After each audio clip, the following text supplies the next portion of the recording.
परंतु रायफलने ज्यावेळेस आपल्याला नाव केला, महाराष्ट्र केसरी, हिंद केसरी 2 वेळा पुशेगाव, पेडगाव 6 बायकेचा मानकरी झाला, महाराष्ट्र केसरी झाला, पुन्हा खासदार केसरी झाला, म्हणजे एका वर्षात त्यांनी खूप असे नंबर मिळवल्यामुळं ठाणा, रायगड, पालघर संघटना यांना विनंती आहे की माझ्या या 50व्या वाढदिवसासाठी सर्वांनी यायचं आहे. आत्ताच निर्माण झाले त्यांचे घरात वासरू 36,000चं वासरू आणि त्यांनी महाराष्ट्रभर धुमाकूळ घातले. तो म्हणजे उसाटणेकरांचा रायबा. महाराष्ट्रभरात 1 नंबरमध्ये बैल पळतो, पण त्यांनी कधी असा म्हणजे या केला नाही, ट्रॉंग केला नाही. प्रत्येक वेळेस तो सांगतो की ठीक आहे, प्रत्येकाला बैल दिला जाईल आणि प्रत्येकाला आपला बैल कुठेतरी. आता त्या दिवस मथुर बरोबर पळाला, मथुर आणि त्यांची खूप संबंध आहे, जवळचा संबंध आहे, पण योग आला नव्हता आमचा बोलतो. आता तुम्ही कालचं उदाहरण घ्या, सकाळी 7 ते 2 बघा, कुठेतरी मुख्य प्राण्याचा विचार केला गेला आणि ही मैदानावर सुरू झाली. चांगली गोष्ट. त्याचा सुद्धा नंदीचा सुद्धा जीव आहे, तो कुठेतरी आपण उन्हान बांधतो आणि बांधल्यानंतर त्याला किती गरम होतं, काय होतं, आपण त्याला विचारला जातो का? नाही विचारला जात. परंतु त्याची शर्यत जमल्यानंतर त्याला भर उन्हाची आपण त्याला पलवायला नेतो. मी बैलगाडा क्षेत्रात येऊ शकतो, कारण तो मला माझ्या रायफलने एवढा मोठा महाराष्ट्रभर नाम केलं ना, तर त्याच्यासाठी मी कदाचित म्हणून आजपर्यंत माझे 3 बैल घाटावर आहेत. आजपर्यंत मी विकलं नाही, मला मागणी पण झाली होती तरी मी बैल विकला नाही. आणि दुसरी गोष्ट राहिली राजकारणाची गोष्ट, जरी मी त्यांच्याकडे जात नसेल तर राजकारणातील लोकांचा जो राजकारण नेत्यांचा माझ्यावर अजूनपर्यंत तोच प्रेम आहे. नमस्कार मित्रांनो, मी आलेलो आहे आपल्या सर्वांचे लाडके प्रसिद्ध गारा मालक एन.डी. शेठ पाटील यांच्या भेटीला येण्याचं कारण इथूनच आता मी जात होतो तर मला झाली आठव, कारण कुठेतरी एक मोठं नाव आज पंचकृषीत म्हटलं की एन.डी. शेठ पाटील हा खूप मोठं नाव, खूप मोठा काल त्यांच्या नावावर आहे. गोल्डन मॅन म्हणून या बैलगाडा शर्यत क्षेत्रामध्ये आणि समाजकार्यामध्ये त्यांची ओळख झाली आणि कुठेतरी त्यांची भेट घेण्यासाठी असं आलो आहे मी की आता भरपूर सारी मैदानं होतात, आपण बघितले असतील, उसाटणा झाला, बोनिवली झाला, तर दादा कुठल्याही मैदानाला उपस्थित नसतात. तर त्याच्या मागचं आपण कारण विचारूया. आणि अजून एक दादांचा वाढदिवस येतो आहे, 50वा वाढदिवस. कारण कुठेतरी मी बघितलेलं आहे उसाटणा मैदान, या मैदानामध्ये 1 ते 2 वेळा किंवा 3 वेळा दादांचा नियोजन असायचा वाढदिवसानिमित्ताने आणि तो उसाटण्याचा मैदान भरायचा. तर त्याच्यासाठी आपण पोचलेलो आहे, कारण कुठेतरी बघा अशी माणसं आहेत जी आपल्या बैलगाडा शर्यत क्षेत्रामध्ये आली, थांबलेत दादा, पण कायमचं नाही थांबलेत. आपण कायम त्यांच्या बाहेर घेत राहिलो की कुठेतरी लवकर तुम्ही वापसी करा आणि त्यांचा पण विचार आहे. पण आपण थोडक्यात त्यांच्याशी बोलूया की आता मैदानामध्ये का नाही आहेत. तर चला आपण विचारूया त्यांना. शेठ नमस्कार. नमस्कार. काय सांगाल, आज बरीचशीच मैदानं होतात आणि कुठेतरी आम्ही आता वर्षानुवर्षे तुम्हाला बघायचो मैदानामध्ये, एक गोल्डन मॅन म्हणून तुमची ओळख झाली होती, तो बसायचा छत्री घेऊनच्या गाडीवर, आणि ते शेठ आता कुठेतरी आम्हाला बैलगाडा शर्यत क्षेत्रामध्ये दिसत नाही. कुठेतरी तुम्ही थांबलायत, आम्हाला बाईट दिली होती. पण आता तुमचा पुन्हा एकदा 50वा वाढदिवस येतं. सर्वप्रथम तुम्हाला वाढदिवसाच्या खूप खूप शुभेच्छा. धन्यवाद. आणि कसं काय असणार आहे यावेळेचा जो नियोजन आहे तो? मित्रांनो, म्हणजे मला सांगायला खूप आनंद वाटतो की आज आपण मागेच बाईटमध्ये सांगितलं होतं की मी गेल्या 2 वर्षापूर्वी मी या बैलगाडा क्षेत्रातून बऱ्याच क्षेत्रातून मी निवृत्त झालेलो होते. काही कारण असू शकतो आणि त्या कारणामुळे मी निवृत्ती झाले होते. परंतु आज प्रत्येक वेळेस म्हणजे बघायला गेलो ना, तर शर्यती क्षेत्रात बघायला गेलो ना, तर मी प्रत्येक वेळेस टी व्हीवर बघतो आणि बघायला खूप आनंद वाटतो की आज आपलं बैलगाडा क्षेत्र खूप पुढं चाललं आहे आणि प्रत्येक बैलगाडा एकमेकाला सहकार्य करत असं मैत्रीपूर्वक झाली, ऐकायलाही खूप आनंद वाटतो. कारण का अशी शर्यत जर असेच चालत राहील तर आपला बैलगाडा खूप पुढे जाईल. मलाही वाटतो कधी कधी यावं, पण आता सध्या तरी थांबलो आहे. जेव्हा येऊ तेव्हा 100% आपण कमबॅक होऊ. बरोबर. आता शेठ बरेचसे लोक मी बघितलेले तुमचा वाढदिवस साजरा करताना, खूप सारे मान्यवर जसे आमदार, खासदार, ते गावातली लोक इतकंच नाही तर गोरगरीब लोकसुद्धा तुमच्या भेटीला यायची. कसं काय असेल, कारण कुठेतरी एक त्यांना आतुरता राहील की एन.डी. शेठचा वाढदिवस, आणि कुठेतरी आता मगाशी तुम्ही सांगितलं की 50वा वाढदिवस, म्हणजे बघा एक 50व्या वर्षामध्ये पदार्पण करतात. काय असेल तुमचं म्हणजे एक आमंत्रण सर्वांना? तर माझं सर्वांना एक निमंत्रण बोलूनच आहे की आज येत्या 1 मेला माझा वाढदिवस असतो आणि खास करून आज माझा यावर्षी 50वा वाढदिवस आहे. त्याच्यामुळे मला खूप आनंद वाटतो की मी आज 50+ होतो आहे, म्हणजे आयुष्यातील माझे 50+ होतो आहे. मला बरं वाटलं की आजपर्यंत मी 50 वर्षे देवाच्या आशीर्वादाने, माझ्या मेहनतीने मी जगत आलो आणि याच्यापुढे मी सुखाने जगावं. म्हणून मी प्रत्येकाला एक विनंती करेल की माझ्या येत्या 1 मेला वाढदिवसाला सर्वांनी यायचं आहे आणि सर्वांनी आशीर्वाद द्यायचे. माझे ते बैलगाडा शर्यतले काही शौकिंग असतील, बैलगाडा मालक असतील, चालक असतील, आणि काही मित्रमंडळाचे सगळे सोयरे मित्रमंडळ, ग्रामस्थ मंडळ बुडदुल, तसेच उसाटणे ग्रामस्थ मंडळ, कारण की उसाटणे हा मैदान माझा कन्फर्म असायचा नेहमी दरवर्षाप्रमाणे माझा तिथं वाढदिवसानिमित्तानं मैदान व्हायचा, वाघोबा मैदान उसाटणे. यावर्षी मी कदाचित होईल किंवा नाही होईल, परंतु यावर्षी मी नियोजन अलग केलं आहे की मी यावर्षी माझा 50वा असल्यामुळं मी सर्वांना निमंत्रित माझ्या घरी केलेलं आहे. तरी सर्वांना एक नम्र विनंती आहे की आपण माझ्या या 50व्या वाढदिवसानिमित्ताने सर्वांनी मला आशीर्वाद देण्यासाठी येण्याची कृपा करा, ही विनंती. कारण या आग्रहच नाही, निमंत्रणच नव्हे तरी आम्हाला लास्ट निमंत्रण समजून कोणाला मिळेल न मिळेल, कारण माझा प्रत्येकाचा नंबर माझ्याकडे असेल किंवा नसेल, पण ज्याचा माझ्याकडे नंबर असेल त्याला माझा व्हॉट्सअप निमंत्रण 100% पोहोचणार. बरोबर. आता 50व्या वर्षामध्ये पदार्पण करतात तुम्ही, कुठेतरी बघा कुठेतरी जर्नी यायला पाहिजे तुमची समोर, म्हणजे ते बोलतात ना कारकिर्दी. कधी आलं बैलगाडा शर्यत क्षेत्रामध्ये? कारण आम्ही तर तुम्हाला समाजकार्यामध्ये तुमची एक टीम होती, आयशा एनडी शेट पाटील या नावाने टीम, आणि स्पॉन्सरशिप पण तुम्ही खूप सारे केलेले आहेत, समाजकार्य केलेले आहेत, पण आम्ही तुम्हाला खरं ओळखलं ते बैलगाडा शर्यत क्षेत्रामध्ये. 100%. कधी तुमची म्हणजे एंट्री झाली बैलगाड्यामध्ये? माझी जर एंट्री बघायला गेलं ना, गेल्या माझा कोरोनाच्या कालानंतरचा जो काल आपण बैलगाडा क्षेत्र चालू झाला त्यावेळेस माझा अचानक उसाटणे मैदानाचे सर्व संचालक मंडळांचे माझा चर्चा झाली की मी एक बैल घ्यावं, एक त्यांची इच्छा होती. का म्हटलं मला तो छंद नव्हता, बघण्याचा खूप छंद होता पण तो छंद नव्हता बोलून, पण आता मलाही कुठेतरी पहिल्यापासून शौक होता, सगळ्या गोष्टीमध्ये पडायचा, त्याच्यामुळे मी बैल घेण्याचा प्रयत्न केला आणि सांगितलं की म्हटलं ठीक आहे तुमच्या नियोजनाखाली एक मला बैल देऊन द्या. आणि त्याही मला एक चांगला बैल देऊन दिला होता, त्याचं नाव होतं वजीर. बरोबर. आणि मला वाटतं वजीरपासून सुरुवात केली तुम्ही, आणि त्याच्यानंतर बघा मोठी मोठी मान, आज हिंद केसरी, महाराष्ट्र केसरी, म्हणजे तुमचा ज्या वेळेला रायफल आला त्या रायफलने अखंड महाराष्ट्रभर, म्हणजे वजीरने मुंबईपर्यंत नाव केला होता पण रायफलने अखंड महाराष्ट्रामध्ये नाव केलं. आणि कुठेतरी एक चाहता वर्ग बघितला असेल तुम्ही, कोरेगाव असेल, पुसेगाव असेल, मोठे मोठे युट्यूबर तुमच्या बाईट घ्यायला आम्ही स्वतः तिथं डोळ्यांनी बघितलेलं आहे. म्हणजे तो प्रेम मिळाला बघा या क्षेत्रामध्ये येऊन. खरंच म्हणजे खरं सांगायचं रायफलचे एक आभार मानायला पाहिजेत की रायफल मुलं कारण प्रत्येक वेळेस मला माझ्या नावाने इतर आपले आजूबाजू शेजारी मला ओळखत होते, परंतु रायफलने ज्यावेळेस आपल्याला नाव केला, महाराष्ट्रीय केसरी, हिंद केसरी 2 वेळाचा, पुशेगाव, पेडगाव, 6 बायकेचा मानकरी झाला, महाराष्ट्र केसरी झाला, पुन्हा खासदार केसरी झाला, म्हणजे एका वर्षात त्यांनी खूप असे नंबर मिळवल्यामुळं माझं पटकन त्यांनी नाव महाराष्ट्रभर पसरला आणि खूप चाहता वर्ग झाला माझा. जसा की आपण राहुलभाईचा सुद्धा असेल, त्याचा खूप मोठा चाहता वर्ग आहे, पण त्याच्या पाठोपाठ नाही, परंतु रायफलने सुद्धा मला खूप अजून त्यांनी ओळख पहिचान केली. मी सर्वांना एक विनंती करेन की तुम्ही सर रायफल किंवा टायगर दाचे किंवा वजीर दाचे जेवढे फॅन असेल त्यांनाही मी आमंत्रित करतो की ज्यांना माझा हा मेसेज पोहोचेल त्याही माझ्या 1 मेला वाढदिवसाला संध्याकाळी 7 वाजता सर्वांनी यायचं. बरोबर आहे. बघा महाराष्ट्रामध्ये आज अखंड महाराष्ट्रामध्ये आपले एनडी शेट पाटील, म्हणजे बघा जिथं जिथं मैदानं व्हायची ना त्यांचा रायफल पालायचा, त्या मैदानाला उपस्थिती असायची दादांची मी बघितलेली आहे. आणि कुठेतरी सर्वांना आमंत्रण देतात बघा, एकमेव असं गाडा मालक आहे आज त्यांच्या वाढदिवसाला त्यांनी अखंड महाराष्ट्राला आमंत्रण दिलं आहे. आता ती जर्नी तुमची राहिली बघा, त्याच्यानंतर तुम्ही अजून एक वासरू घेतला टायगर. आता टायगर मला वाटतं जे खेळण्याचे माई आहेत त्यांच्या नियोजनामध्ये आहेत, पण कुठेतरी बघा तो सुद्धा आता या चालू सीझनला मी बघत होतो खूप मोठं नाव करत होतं तुमचं, काय बोलाल? टायगरनी खूप काम केलं, कारण का आज मुंबईमध्ये आल्यानंतर माझ्याकडे जो नियोजन केला ना त्यावेळेस लगातार त्यांनी कमीत 29 गुलाला त्यांनी केली, म्हणजे 29 गुलाला म्हणजे जवळजवळ 40 गुलाला झाली, पण त्याच्यातून 29 गुलाल सलग केली होती. तर म्हणजे असं त्यांनी पण माझा लहान भले शर्ती झाल्या पण त्यांनी शर्ती कधी गुलाल मला टाकला नव्हता, प्रत्येक वेळेस गुलाल देत होता आणि त्याचंही खूप म्हणजे आभार आहे. म्हणजे त्यांनी पण माझं मुंबईमध्ये त्यांनी नाव केलं, कारण लहान असताना सुद्धा त्यांनी मस्तपैकी त्यांनी जरा पल दाखवला, पलाच्या जोरावर आपलं नाव केलं. बरोबर. आता आपला हा बैलगाडा शर्यत असताना तुम्ही राजकारणाचा आपण तो विषय नाही घेऊ याच्यामध्ये, तुम्ही स्वतः प्रत्यक्ष डोळ्यांनी बघितलंय पूर्वीचा काल आणि आताचा काल, काय बदल झाला याच्यामध्ये? पूर्वीच्या काळामध्ये तुम्हाला सांगतो, खरं सांगायचं ना, पूर्वी काल होता ना शांत आणि स्वभावाचा, प्रत्येकाला लोक समजून घेत होते. आता प्रत्येकाला चिड निर्माण झाली.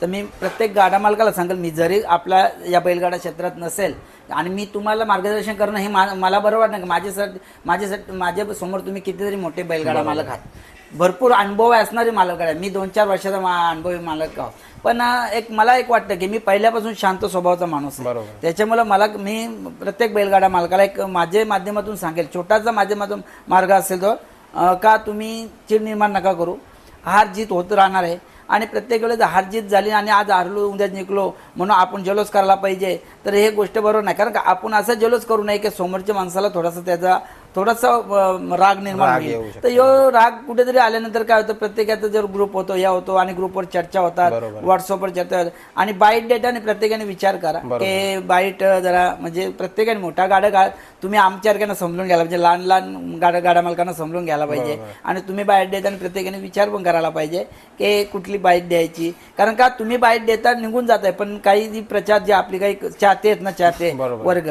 हे आपली बात प्रत्येकात पसरवली जाते, महाराष्ट्रभर पसरवली जाते.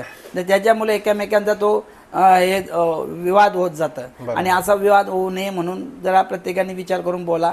मला तुम्हाला खरं सांगायचं ना, मला एक छोटासा मेसेज देतो की मला एक बैलगाडा मालकाची एक मला बाईट प्रत्येक वेळेस मी ऐकत असतो. तो म्हणजे एक आत्ताच निर्माण झाले त्यांच्या घरात वासरू 36,000चं वासरू आणि त्यांनी महाराष्ट्रभर धुमाकूळ घातले, तो म्हणजे उसाटणेकरांचा रायबा. आणि रायबाचे मला त्याचा म्हणजे हे वाटतो कारण रायबाचा जो मालक आहे, जो बाईट देतोय ना, तो पोरगा, तो बाईट देताना मला वाटतं काय सोच समज के देतं, सगळ्यांना समजून घेतंय, सगळ्यांना. कधी त्यांनी अभिमान करत नाही. मला खरंच त्याचा मला त्याचा खरंच वायले साहेब म्हणजे मला त्याचा ऐकायला खूप मजा वाटतं. म्हणजे त्याचा आज महाराष्ट्रभरात 1 नंबरमध्ये बैल पाळतो, पण त्यांनी कधी असा म्हणजे या केला ना, ट्रॉंग केला नाही. प्रत्येक वेळेस तो सांगतो की ठीक आहे, प्रत्येकाला बैल दिला जाईल आणि प्रत्येकाला आपला बैल कुठेतरी. आता त्या दिवस मथुर बरोबर पळाला, मथुर आणि त्यांची खूप संबंध आहे, जवळचा संबंध आहे. पण योग आला नव्हता आमचा, बोलतो योग आला नव्हता आणि अचानक तो, कारण दोन्ही बाहेरून पळत होते, तो आतून पळत होता, यो पण आतून बाहेरून पळत नव्हता असं त्यांनी सांगितलं. पण ज्यावेळेला त्यांना मोका भेटला 3 फेऱ्याचा, शहापूरला मोका भेटला आणि तो मोक्याचा चौकातही मारला आणि 2 नंबर म्हणजे संधीचं सोनं केलं. संधीचा आणि खरोखर एनडी शेठ, आता तुम्ही म्हटलं कुठेतरी मी त्यांची उंबरवेड्याला पहिल्यांदा बाईट घेतली होती, स्वतः मी कौतुक केलं होतं त्या वासराचं. कुठेतरी एक आपल्या मुंबईला एक मोठा स्टार मिळतोय आणि कुठेतरी त्यांनी माझं सुद्धा कौतुक केलं की दादा तुझा हा शब्द होता आणि तो खरा ठरलाय. आणि त्याच्यानंतर जे पण त्यांच्या बाईट झाल्या ना, खरोखर मला वाटतं ना, जसं एखादा आपण नाही का मंत्री असला की तो त्याचं स्पीच लिहून ठेवतोय असं असं बोलायचं आहे, पण काही न लिहिताना तो मुलगा जो बाईट देतो ना, खरोखर आता मला त्याचं नाव न माहिती, पण अलंकार दादा आणि त्यांची ती संपूर्ण टीम असतं. तर माझा पण मेसेज असेल, खरोखर मी पण तुला धन्यवाद देईन. कारण आज बघा माझ्या बाईट एनडी शेठने ऐकल्यात क्या घेतलेले आपण, आणि कुठेतरी तुझं कौतुक होतं आणि तू असाच बाईट देत राहा. आणि मी त्या बाईटमध्ये सुद्धा बोललेलो की कुठेतरी बाईट द्यावं तर तुझ्यासारखी. त्याची रील पण खूप व्हायरल झाली होती बघा. म्हणजे कुठेतरी हाय, म्हणजे आपलं क्षेत्र कसं पुढे जाईल, तर हे काही आता लहान लहान गाडा मालक आहेत, म्हणजे यांच्याकडून काही लोकांनी शिकावं असं वाटतं आपल्याला. नाही, तो छोटा गडा मला तरी सुद्धा त्याच्यामध्ये एवढा अनुकूल म्हणजे एवढा अनुभव आणि एकदम सगळ्यांना समजून घेऊन तो बोलतोय. म्हणजे बोलताना तो खूप वेळा विचार करायचा असेल आणि त्याला बोलायला खूप आवडतं, मला वाटतं आवडतं. आता आम्ही पण गाडा मालक आहेत, आम्ही पण गाडा मालक होऊन गेलो, आम्ही हुशारपणा सामाजिक क्षेत्रात सगळ्या क्षेत्रात काम केले, पण जे आम्हाला कधी जमलं ना ते त्यांनी बोलून दाखवलं. मला आवडलं त्यांचं, मी त्याचं खरंच आभार आहे, धन्यवाद त्याला. बरोबर. आता यो तर राहिला आपला बैलगाडा शर्यत क्षेत्र. आता तुम्ही बघितलं असं तुमचा जो काल होता, तो सुरुवातीचा काल तुम्ही सांगितला, कुठेतरी आत्ताचा पण तुम्ही जो बघतात लाईव्हवर बघता, काही बाईट बघता, त्यांच्यासाठी मेसेज दिलेला आहे. अजून आपल्या बैलगाडा शर्यत क्षेत्राला ना अजून काही चांगलं दिवस आलं. आता तुम्ही कालचं उदाहरण घ्या, सकाळी 7 ते 2 बघा, कुठेतरी मुख्या प्राण्याचा विचार केला गेला आणि ही मैदानं सुरू झाली. चांगली गोष्ट. काय माहिती का, आता वातावरणचं आहे ना, टेम्परेचर खूप वाढलेलं आहे आणि खरं म्हणजे तसा बरेच ठिकाणी अलर्ट पण आलेला आहे तापमानाचा. त्याच्यामुळं प्रत्येकाने आपले अध्यक्ष असतील, कमिटी असेल, या कमिटीनी जो निर्णय घेतला तो अतिउत्तम निर्णय आहे. कारण का आज बैल आपल्याला उभा राहत नाही, बैल सुद्धा हा त्याचा सुद्धा नंदीचा सुद्धा जीव आहे. तो कुठेतरी आपण उन्हात बांधतो आणि बांधल्यानंतर त्याला किती गरम होतं, काय होतं, आपण त्याला विचारला जातो का? नाही विचारला जात. परंतु त्याची शर्यत जमल्यानंतर त्याला भर उन्हाची आपण त्याला पलवायला नेतो आणि त्याला पलवत आणतो. पण त्याच्या जीवाला काय बोला, असं बरेच ठिकाणी असं आपले घाटावर असतील, मुंबईमध्ये असतील, या उन्हात ताणामुळे काही बैलाही आपल्याला मरण पावले, भावपूर्ण श्रद्धांजली द्यायला लागली. त्याचं कारण उष्णतेचा परिणाम. आणि आता तो सगळ्यांचा विचार करून कमिटीने जो सकाळी 7 ते जे 12-1 वाजेपर्यंत आपल्या जे शर्ती होतात, ते खूप छान निर्णय आहे आणि बैलांना आराम सुद्धा आहे आणि बैल मला वाटतं चांगल्या पद्धतीने राहतील याची मला खात्री आहे. बरोबर. आता आपला बैलगाडा शर्यत क्षेत्र झाला, राजकारणामध्ये आहात तुम्ही, समाजकार्यामध्ये खूप सारे समाजकार्य केले तुम्ही. ती लोक आता म्हणजे जसं तुम्ही क्षेत्र सोडल्यानंतर किंवा बऱ्याचशाच गोष्टीवर माघार घेतला तुम्ही, म्हणजे असं नाही की कोणाच्या भीतीमध्ये, एक तुमचा पर्सनल स्वतःचा डिसिजन होता तो, म्हणजे ती लोक आतापर्यंत जुडलेली आहेत का तुमच्याशी? 100%. कारण आज मी राजकारण जरी सोडले असेल, मी राजकारणाबद्दल खरं म्हणजे कदाचित मी शर्तीने येऊ शकतो, पण राजकारणात नाही, म्हणजे कुठल्याच क्षेत्रात नाही येणार, पण कदाचित मी बैलगाडा क्षेत्रात येऊ शकतो. कारण तो मला माझ्या रायफलने एवढा मोठा महाराष्ट्रभर नाम केलं ना, तर त्याच्यासाठी मी कदाचित येऊ का, म्हणून आजपर्यंत माझे तिन्ही बैल घाटावर आहेत. आजपर्यंत मी विकलं नाही, मला मागणी पण झाली होती तरी मी बैल विकलं नाही. आणि दुसरी गोष्ट राहिली राजकारणाची गोष्ट, जरी मी त्यांच्याकडे जात नसेल तर राजकारणातील लोकांचा जो राजकारण नेत्यांचा माझ्यावर अजूनपर्यंत तोच प्रेम आहे. आणि येत्या आपले एक मेला आपले सर्व राजकारणातले लोक दिसतील आणि सगळे पक्षातले दिसतील. खास करून आपले उपस्थित आहेत माननीय आपले जगन्नाथजी पाटील साहेब यांच्या माध्यमातून ज्यांच्या समोरून माझा केक कापला जाणार आहे. कारण त्यांना विनंती केलेली आहे की तुम्ही, कारण ते माझे मार्गदर्शक आहेत, राजकारणातले सगळे जे गुरु आहेत आणि आपल्या श्री मलंगड पट्ट्याचे ते आपले एक मार्गदर्शक आहेत. आणि ते आपले आगरी समाजाचे पण. आणि दुसरी गोष्ट ते असताना सगळा काय आपले कुणी आमंत्रण केला तरी ते नेहमी आपल्याला बोलले टाईम नसेल पण कंचन वेळे देऊन ते पोचणार हे 100%. आणि त्यांना आमंत्रित केलं आहे. ते आपले बड्डेला येणार आहेत. तेच नव्हे तर सर्व कार्यकर्तेच येणार आहेत. आपले भारतीय जनता पार्टीचे असतील, राष्ट्रवादीचे असतील, शिवसेनेचे असतील, सर्व पक्षाचे येणार आहेत आपल्याकडे. बरोबर. आता बघा मित्रांनो, सहज बोलता बोलता मी इथं पोहोचलो दादांची भेट घेण्यासाठी. बघा या काही गोष्टी आहेत ना समोर येतात का, आपण या बाईट घेतो ना, याच्या माध्यमातून माणसाच्या मनात काय आहे ना ते समोर दिसून येतं. आणि कुठेतरी एक प्रेमल मनाचा स्वभाव आणि दादांचा काय आम्ही बघितलं आहे मैदानामध्ये. ज्या वेळेला गेलं ना आम्ही घाटावर, मी सुद्धा गेलेलो आहे, मला गेल्या पहिले दादा बोलायचं आहे, मी पहिले पाणी पिला, थंडा पिला, नाश्ता केला, ये पहिले आपल्या इकडे ये, पहिले नाश्ता कर, हे कर. बघा कुठेतरी सर्व गाडा मला सारखंच आहेत माझ्यासाठी, पण कुठेतरी दादांचा ना म्हणजे पाठिंबा घेतला म्हणजे तो की कुठेतरी आपल्याला हा क्षेत्र पुढे न्यायचा आहे. आणि कुठेतरी थांबले पण लगेच. तर माझी तर इच्छा आहे पर्सनली की 1 मे त्यांचा वाढदिवस आहे, त्या वाढदिवसानिमित्त नाही तरी काय ना काय आम्हाला एक अशी भेट द्यावा की या क्षेत्रामध्ये पुन्हा येतोय, म्हणजे सरप्राईज द्यावा. नाही सध्या तरी अजूनपर्यंत सांगता येत नाही, पण का मला जर यायचं होईल ना तर मी 100% अगोदर 8 दिवस अगोदर मेसेज टाकेल की मी येणाऱ्या या मैदानात मी हजर राहणार आहे. आणि माझा म्हणजे बैलगाडा क्षेत्रात मी पुन्हांदा प्रवेश करणार आहे. परंतु आता सध्या तरी मी का थांबलोय त्याचं कारण आहे. आणि माझा एक वाढदिवस आहे, 50वा वाढदिवस आहे, एक जल्लोषमध्ये होणार आहे. आणि मला हा लास्ट वाढदिवस करणार आहे. मी याच्यापुढे केक सुद्धा कापणार नाही, फक्त एक 50वा वाढदिवस करा. म्हणून त्याच्यासाठी माझं सर्व चाहते, सगळे पक्षातली सगळे कार्यकर्ते असतील, सगळे क्षेत्रातली वर्गातली सगळी लोक, जेवढी मंडळी असतील त्या मंडळींनी या माझ्या व्हिडिओच्या माध्यमातून सगळ्यांना ज्यांना माझा मेसेज भेटेल त्या बिंदास यावा. माझा तुम्हाला स्वागत, तुमच्यासाठी मी स्वागताला उभा असेल. म्हणजे आग्राचं आमंत्रण, आग्राचा. आणि त्यांचा वाढदिवस सुद्धा बघा 50वा वाढदिवस आहे. आज आपण या क्षेत्रामध्ये बघतोय आपला बैलगाडा झाला, सामाजिक कार्य झाला, म्हणजे एक लोक टिकून ठेवायची, लोक जपून ठेवायची, ते कुठेतरी दादांकडनं शिकायला पाहिजे. तरी पण मी जाता पुन्हा एकदा दादांना, मी तर येणारच आहे त्यांच्या वाढदिवसानिमित्त 1 मेला. आणि आपण सर्वांनी, मी तुम्हाला पण विनंती करेन की दादांनी जो आमंत्रण दिलं ना त्या आमंत्रणाला मान देऊन सर्वांनी हजर राहावा. आणि त्यांचा जो चाहता वर्ग आहे, रायफल, टायगर, वजीर आणि जी काही नेवरीची टीम आहे, त्यांनी सर्वांनी पण इथं यावा हीच विनंती करतो आणि थांबतो. जय हिंद. तरी जाता पुन्हा एकदा आपण आपले एनडी शेठ पाटील आहेत, यांनी हा बैलगाडा शर्यत क्षेत्र खूप जवळून बघितलं आहे या 5 ते 6 वर्षामध्ये. तर आपण त्यांना विचारूया की हा खेळ पुढं जाऊन गाडा मालकांनी कसा चांगल्या रूपात करावा आणि कसा एक आपला मुंबईचं नाव आहे तो अखंड महाराष्ट्रभर करावा. काय सांगाल जाता आता मेसेज तुमचा?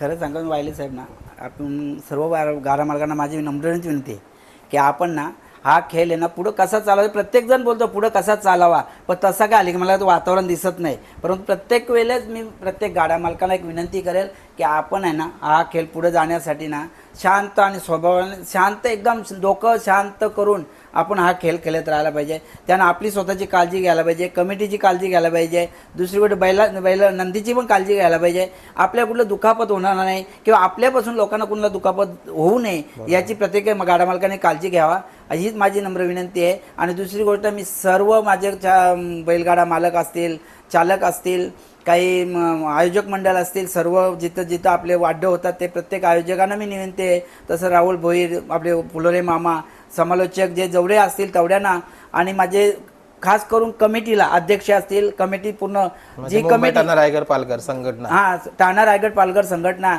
यांना विनंती आहे की माझ्या या 50व्या वाढदिवसासाठी सर्वांनी यायचं आहे आणि मला आशीर्वाद देऊन मला आशीर्वाद देण्यासाठी संपूर्ण सर्व कमिटीने यायचं आहे. धन्यवाद.